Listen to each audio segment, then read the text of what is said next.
Jenna. From Nashville, in Houston, Balboa workshop Thursday. So we started off just kind of reviewing our basics and our posture and kind of how we move. So we talked about making sure that we're not trying to reach our hips away by pulling our hips away this way and ending up with an arching or kind of sticking our stomach out. That if we want to move our hips away from our leader, we just kind of move them back a little bit so that we create space. Yep. Our shoulders kind of up, down, and back. Jenna is Mario. I'm running. I'm a green pipe. Right? So I'm constantly keeping this type of connection. From there, followers, we relax the left shoulder all the way down to the hip. We bend at the elbow, and that will change our connection based on the height of our leaders. Leaders, my right arm goes around her back. Not too high because that's weird on her shoulder, and I don't want to squeeze because that's uncomfortable. Right? So this hand is nice and relaxed. If I were to move away from John, the left and right would be pretty similar to each other. The heights are about the same, the amount of space between them. They might be a little bit off, but we want them as close as we can get them. Mine, don't make them as close as you can. Don't do that. Oh. Yeah. So that was our baseline connection. We talked about our basics. We talked about keeping them nice and small underneath us. We can do... that kind of stuff. We can travel a lot throughout the room, but we want to do it with using power in our steps as opposed to large steps. Okay? Then we went into come-arounds. We talked about come-around really being the rotation that continues on 3 through 5. It can start on 1, it can start on 2, it can start on 3, but it needs to continue through 5, and it can go after 5, or it can end at 5. Contrast really quick. 1, 2, 3, 5, 6, 7. Now to come around. 1, 2, 3, 5, 6, 7. Come around. We talked about followers, thinking about there's kind of this line that I see over John's shoulder, right? The John same for kind of me. sees the same there. And as long as I think about going through there, you're taking bigger steps than me. I'm sorry. Okay? As long as I think about going through there, then it keeps me with a connection here, as opposed to kind of that Lindy Hop feeling of the side and pulling it off to the side, right?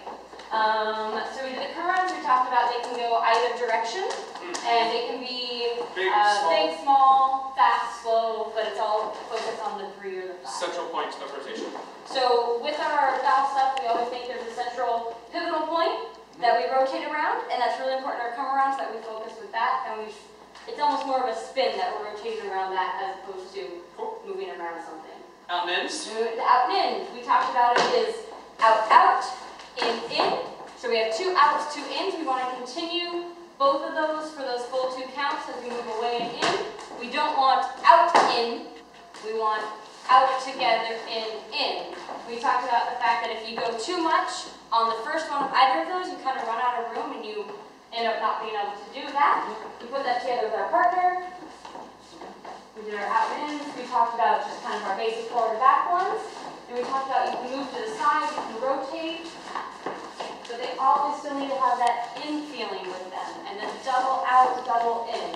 Okay? Then we went ahead and we went into come-arounds into toss-outs. So again, our central pivotal point took us into our toss-out. 2, 3, 5, 6, 7. I'm just going to show you guys that shape from behind. Okay, so we talked about, we stay connected 3 through 5. 5. Our gather on 7 is a nice neutral gather. If we have a little bit more power, maybe it kind of comes through here. If there's a lot of power, maybe it sweeps through. Okay, so that was the first part of the toss out. 2, 3, 5, 6, 7. Step, step, step, step. Okay, so we talked about we step on 8, 1, 2, 3, and it becomes another come around. We talked about followers, leaving space between our elbows and having our elbows a little bit further back so that when we turn, our leaders can connect there. Leaders, we talked about once we hit this 7 shape, I've created the slot for Jenna to travel down. And Jenna, when I'm dancing with Jenna, when I'm dancing with Jenna, and that slot opens up down here, and she rolls into my hand as opposed to me trying to reach and grab her. So toss out with the come around at the end. Come around and toss out. 7, 8, 1, 2, 3, 5, 6, 7. Then we went into fun hand changes, and we went with left to left, southpaw. Then we went right to right. Handshake. North paw. North Not actually the same. Why not? And then we went outside. This one, guys, had to pull away a little bit. We'll we have a little bit more rotation. Show all 3 really quick. 1, 2, 3, 5, 6, 7. 1, 2, 3, 5, 6, 7. 1, 2, 3. Which one did I forget? for bonus, no hands. That's it. Balboas.